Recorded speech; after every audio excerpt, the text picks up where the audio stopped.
onwards. So the first of these factors is usually known as ignorance. Ignorance means not understanding reality as it actually is. It's a kind of distortion of our understanding, not seeing things clearly. And once there is ignorance in a being, whether it's a human being or any other being, once that is there is the making of karma. We create karma through our actions, and that karma, of course, leads to results in the future which are either pleasant or unpleasant, depending on that karma. That's the second factor. And the results that it gives in the future are very often connected with rebirth, in other words, where we get born in the future life. So the third factor of dependent origination is consciousness. It's consciousness arising in a particular state. And with consciousness, you always have a body, you always have the mind, the other factors of the mind are always there with consciousness. So because of that, that becomes the fourth factor of dependent origination. It's mind together with body being conditioned by consciousness. The fifth factor, once you have mind and body, you have the six senses. The six senses are part and parcel of this thing we call the human being, mind and body.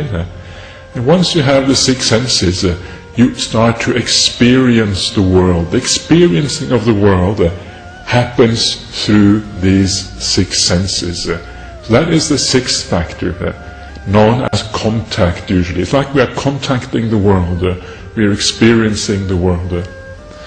Now an important part of that experience, a very fundamental part of it, is called feeling. This becomes the seventh factor of dependent origination. We experience the world usually either as something pleasant or as something unpleasant. And this can change very rapidly from moment to moment. One moment we have something pleasant that we experience, the next moment something unpleasant, and the moment after that something which is somewhere in between maybe. Then when we experience, because we experience things as pleasant and unpleasant, we have desires. We have desires because we want the pleasant states to last, we want to have those most of all, and we want the unpleasant things to disappear.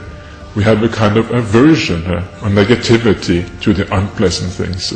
So desire is a natural consequence of feeling. Once you have this desire or craving, which is the eighth factor, then you have this thing called, which is called taking up or grasping or clinging sometimes. And this very often is like once you have desire, it's like you have strategies, you have ways to make sure that those desires get fulfilled in the best possible way. And these strategies, these are called taking up, clinging, grasping at things. Once we grasp at things, once we decide on a particular way of living our life, then again we make karma according to that grasping, according to that clinging. And once we make karma, once we live in that particular way, this is called existence. Factor number 9, factor number 10, I think it is. Then we have rebirth or jati as the 11th factor, because we get reborn according to that karma that we make. Once we get reborn, then we experience what everybody else in human life experiences. We experience aging, we experience death, and we experience all the sufferings of being a being, whether it's human, animal, or otherwise. So that in brief is what dependent origination means. It's a sequence of conditions, the sequence of 12 factors, each one building on the previous one. And the important thing here is to understand that there is a conditional relationship between all of these factors. And that's why it's called the dependent origination. The subsequent factor depends on the previous one. So for example, to experience suffering, experience old age and death, first of all you have to be born. Birth is a necessary condition for you to be able to experience suffering in life. So each one of these conditions, starting from ignorance at the very beginning, all the way to suffering at the very end. Each one is necessary for the subsequent one to exist. That is a very important fact in this dependent origination. That's the only thing you really need to keep in mind for this talk, because then the rest of the things should hopefully fall in place. Each condition is necessary for the subsequent one to exist. This is a causal relationship between these 12 links. So, to get a grasp, get a feeling for what dependent origination is all about, I often, sometimes tell people that the best thing to do is to look at the end points of these 12 links. The end points are, first of all, ignorance at the very beginning, or misunderstanding of reality, if you like, and then suffering at the very end. These are the two end points, the first and the 12th factor of dependent origination. Because if we understand the end points, everything else becomes quite clear, because it is a conditioned sequence. So the last factor of dependent origination then is suffering. Now this is obviously very important, because this shows us the purpose of dependent origination. The purpose is found in the last factor. So the purpose is to show us basically why suffering comes about in the world. This is why we have this teaching of dependent origination, because it shows us the causal arising of suffering. This is the purpose, and that's why this is the last factor of this thing here. And of course this becomes straight away very practical. You can see straight away why this is very practical, because if we understand why suffering arises in the world, then we have an opportunity to do something about it. If we understand the causal relationship, then we can do something with those causes, and we can both alleviate the suffering, lessen the problems that we have, and ultimately overcome, perhaps even overcome that suffering altogether. So this is why dependent origination is so interesting, because it shows us how suffering comes to arise in the world. And the interesting thing here is that the immediately previous condition before suffering, independent origination, is rebirth. It is birth which is the condition for suffering.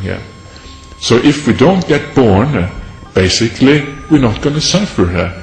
It is the very fact that we do get born into the world which gives rise to all these problems.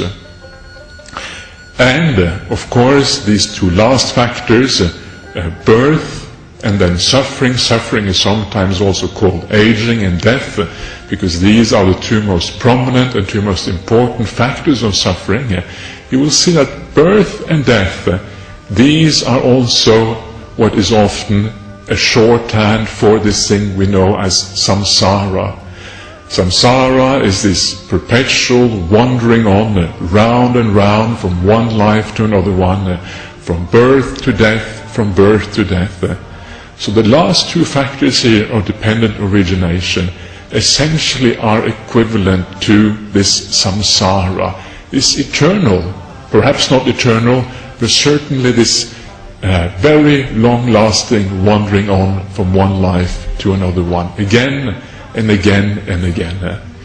So this is another way of looking at dependent origination. It shows us how this thing we know as samsara comes to arise in the world, how there can be such a thing as samsara.